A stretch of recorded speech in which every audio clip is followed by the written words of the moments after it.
mean, I got $1,000, right? And this sweet bag. Yes, Ronnie, you gotta get down here, man. I'm not going down there, okay? And I think you're focusing on the wrong thing here. You're right. I should be focusing on this cuddly stuffed animal. Right? I named him Baby Foo-Foo. Oh, what's that, Baby Foo-Foo? Ronnie's an idiot for not taking the $1,000 and the sweet bag lunch. Al, enough about the lunch, okay? There's a reason Kristi Noem isn't talking about what happened to these people. The countries they're being sent to are really dangerous. Okay, don't worry. I bought myself a gun, which there's tons of because it turns out we funded a civil war here. And I bought myself a hut with a guest hut, right? And I still got $950. We are going to party when you... While the Trump administration rolled out Project Homecoming with free toys and a $1,000 cash bribe, one man decided to test the system. The result? Chaos, mockery, and a full-blown comedic takedown that left the audience stunned. This wasn't just a skit. It was a scorching exposure of how absurdly dangerous America's self-deportation stunt really is. This isn't satire, it's real policy, being torn to pieces with a smile. If you're tired of the lies, spin, and twisted reality of U.S. immigration politics, hit subscribe now for brutally honest breakdowns. No fluff, just facts and fire. It started with what looked like a PR stunt from the Trump administration, a voluntary self-deportation initiative called Project Homecoming. According to the official narrative, 64 undocumented immigrants chose to leave the U.S. in return for food, children's toys, and a $1,000 stipend. But what was sold as a friendly farewell gift turned into a national embarrassment the moment The Daily Show got involved. The moment Al Madrigal stepped into the frame and said, "Hello, Ronnie," it was game over. The audience erupted as Al, an American citizen, pretended to self-deport, just to mock how ridiculous the offer was. The spark was set. What followed was a brutal exposure of the insanity of incentivized deportation with sandwiches and go-gurts. The Trump administration thought $1,000 and a Capri Sun would cover up what was really going on.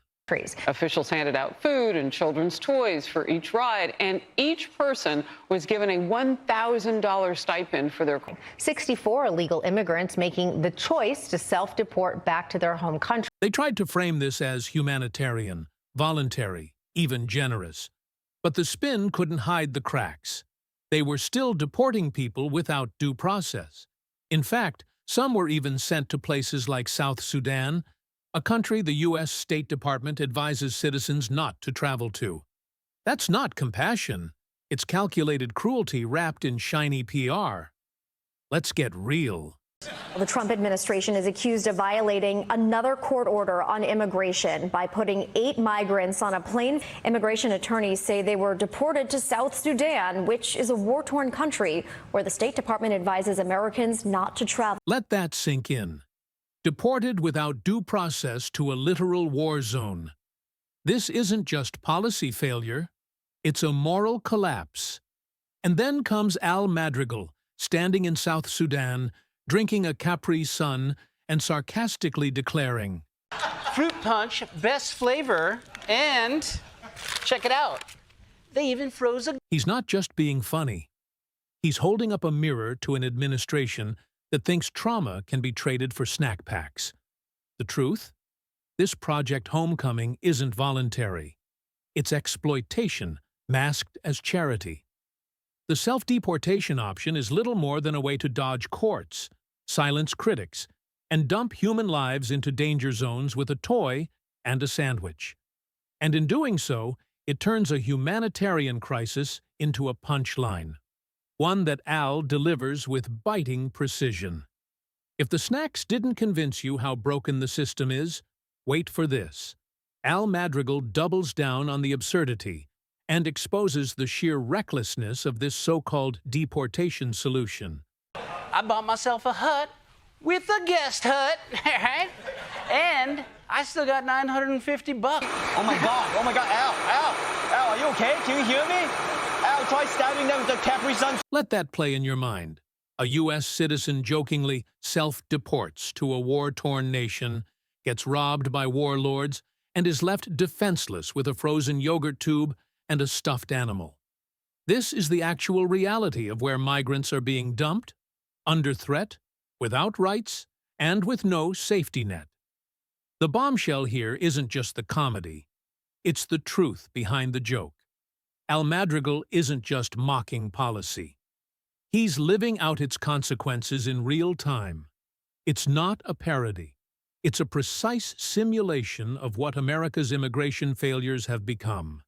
PR campaigns masking forced expulsions, staged generosity, hiding legal violations, and American comedians having to act out the truth because politicians won't say it. And then came the final gut punch. Well, they have a refer a friend program. You see, I turn you in, I get a second Capri Sun. Ronnie, the DHS failed to mention they have warlords here. They took everything. They took your money? Even worse, they took baby Foo-Foo. He was just a... Yes, in this warped world of American immigration, there's even a refer-a-friend system for deportation. A final mockery of human dignity turned into a game of fruit punch bribery. And baby Foo-Foo, a stuffed animal symbol of innocence, gets taken by warlords. It's the darkest punchline in the segment, and the most devastating critique.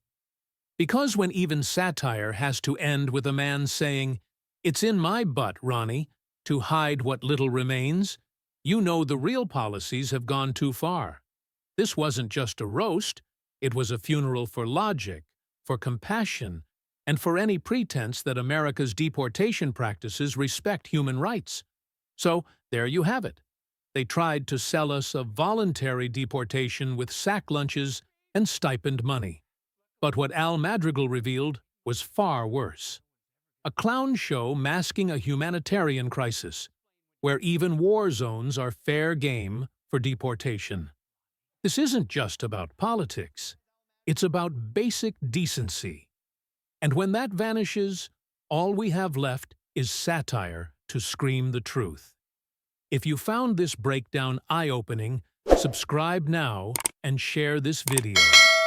More people need to see how deep the absurdity runs before it gets any worse.